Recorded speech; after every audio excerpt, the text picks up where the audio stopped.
thanks very much for the second crack at it, Eric. I'm only doing this because I like the sound of my own voice. Yeah, so Almadex, I think I gave you a little bit of a history yesterday, but for those who weren't here, I'll give it to you more thoroughly. We have about $3.5 million cash at the moment. We've got $1.5 million in liquid equities, and oddly enough, about $2.5 million of 4/9 gold, which comes from a long history I'd love to relate to you if you come around our booth. We are working in a very specific area in eastern Mexico and have been there for about 20 years, and there's a good reason for that, as I'll tell you. We've had 3 discoveries in this belt. We think the thing I'll be telling you about in detail today is the third, and it's emerging. We heard from Calinex and the great belt of rocks in northern Manitoba. My dad, as a young geologist coming out of University of Saskatchewan, worked with Mike Muzzolowski under an extraordinary gentleman, Albert Kaufman, who presided over the exploration program that resulted in 18 mines in 20 years. And there were some long gaps where there wasn't discoveries, but they were a fully integrated exploration team working in what was then a pretty new belt with a new technology, airborne electromagnetics, which we just heard about. And a systematic exploration program over 20 years resulted in an extraordinary series of successes. So I think there's 2 ways that a junior exploration company can improve its odds. One is certainly to go where there's existing mines, and the other strategy, which is ours and is 20 years in the making with proof in the pudding now, is to go in an area that's brand new, where you have no competition, and to approach it in a systematic way, but where you have excellent geology on the one hand, and on the other, you've got infrastructure where you have a chance of making a discovery. So when you're going to a new area where there isn't competition, you can try to choose those 2 things together, because there's not a lot of other people out there running around in the hills after you.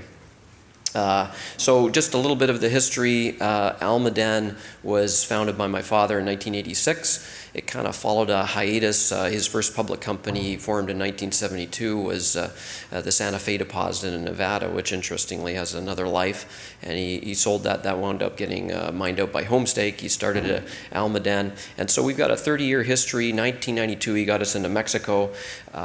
We found the second deposit, El Dorado, put into production in the mid-90s, and then subsequently we've been working in this eastern Mexico terrain. I told you a little bit about the reasons why we went there in the first place. It has exceptional geological framework for big deposits, but again, it was a completely virgin terrain with no significant discoveries when we started.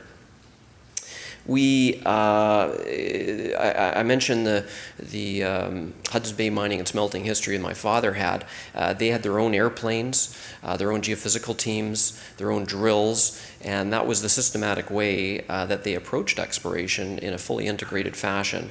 And I think we're one of the few companies that try to do that with our geologic framework, certainly, but we feel that by integrating things like our in-house geophysics, we do our own IP surveys and mag surveys, and certainly the geology is all in-house and the geochemistry, but we also own our own drills, and that's a fairly unique thing. We can drill extremely inexpensively, and we like to think of the drills as a prospecting tool. At the end of the day, a lot of junior companies, none here, certainly, don't want to drill their properties because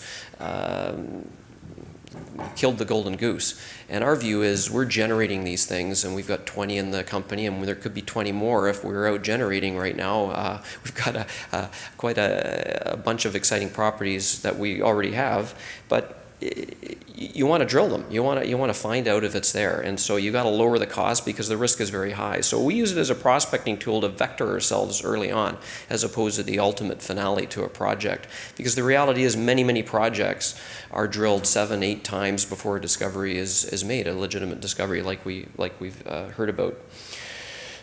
So eastern Mexico, what do we mean by that? Well, we had this idea that there was great rocks there, and I sat in a Hughes 500 for about several months a year for almost 10 years and covered a whole area from border to border, meaning US to Guatemala.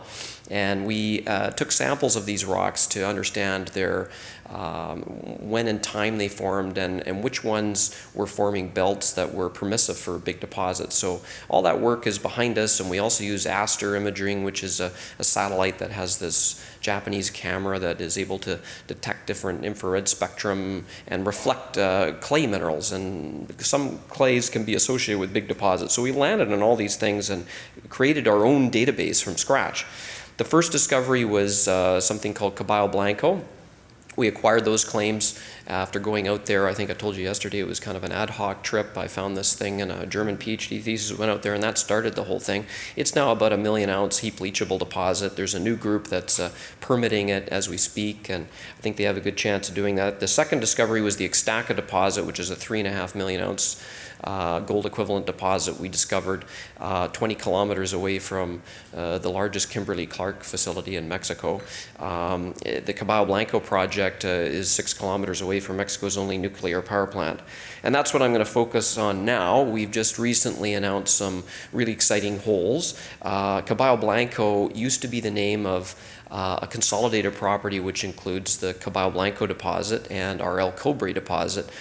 We had 4 partners there, so I'll give you a little history of exploration. When you're starting from scratch, it can take a while to dial in, and not all your partners have the wherewithal to stay with it through thick and thin, and bad markets come and that sort of thing. So finally a deposit was found at Caballo Blanco, and our partner there wanted to buy us out 100%. And we said to them, look, go ahead and put that in production, we'll keep a royalty, but we want this copper side of the property back. And that was 2013. That went into Almaden at the time because the spinout happened last year, and it was a pretty grim time in 2013, and we were focused on our Ixtaca discovery, doing the infill drilling, etc. So this year we finally got to doing the drilling that we wanted to do at El Cobre, which is a first pass drill program designed principally to follow up on the historic results, some of which were really good. A hole ended in 40 meters of 0.3 copper and half a gram gold. We're at 100 meters above sea level. So on the one hand, this is a great infrastructure story to have good geology, 6 kilometers from a nuclear power plant and a highway and a deep sea port and a gas line. But on the other hand, we have spectacular geology here. It's the top of a porphyry system. So these old holes were what we were focused on initially. We've drilled 3 holes in one area, and the first hole deepened that hole I mentioned and hit a great long interval of that sort of a grade. And we followed it up with the second hole, and a third hole we just put out wasn't quite as good. But what we're seeing is a flat line component, and porphyry systems are typically vertical, and this is a very young environment, and we expect it to be so here. So we feel like we're kind of, you can imagine a mushroom, we're in the cap and we've got to find the stem. And it's a pretty good place to be fishing around for that sort of thing. We think there's going to be multiple stems. I know that this is a bunch of purple colors, and purple's good, by the way, and so you got to have purple. And so we've got a big area of geophysics here, which is indicating the presence of sulfides as well as magnetic features. This is the magnetic response. And so we're drilling at this north zone where these holes are at the very extreme end of this, and we think the broadest anomalies that are kind of the sexiest from a geophysical point of view have yet to be tested. So we're kind of feeling our way in right now based on the past drilling, but got some initial joy right away. So we think we're onto one of these mushrooms and looking for a stem there, but we think there'll be multiple ones, and certainly the geophysics is telling that. We've got a broad area of chargeability, which is the image on the left, and the deeper portion of it there showing it all coalesces into a bigger area at depth. Here's this section. The drill holes to date are just in one edge of a very significant both magnetic response and high chargeability response. So we think it's really early days here, but the grades that we've hit, particularly where we are, as I've been mentioning, it makes this very exciting. So we hope to put together, we're drilling currently, and with our own drills, we're able to drill to 1 kilometer. We've just ordered a new drill, which allows us to drill deeper while still being mobile. Our drills are very portable and functional in that respect. So it's an exciting program, but it's not all we have. We've got about 20 properties in the company that are the legacy of all our prospecting throughout mostly Mexico. This is one that we optioned last year, which is unusual for us, but a lot of properties came in the door, and this is an exciting one near the Mulatos operating mine. We have a large copper gold porphyry system that's based on a regional program. We initiated our acquisition of it, that is, in Nevada we're excited about, and a whole host of properties along these belts we've identified in Mexico. At the same time, we've got a whole portfolio of royalties, the Ixtaca royalty, the Caballo Blanco royalty, that were part of the metric of spinning out all the assets that weren't our Ixtaca deposit from Almaden last year. So we're backstopped by real value and real deposits through the royalty portfolio. Look forward to reporting on our exploration program. Thank you for the second shot at it. Thank you.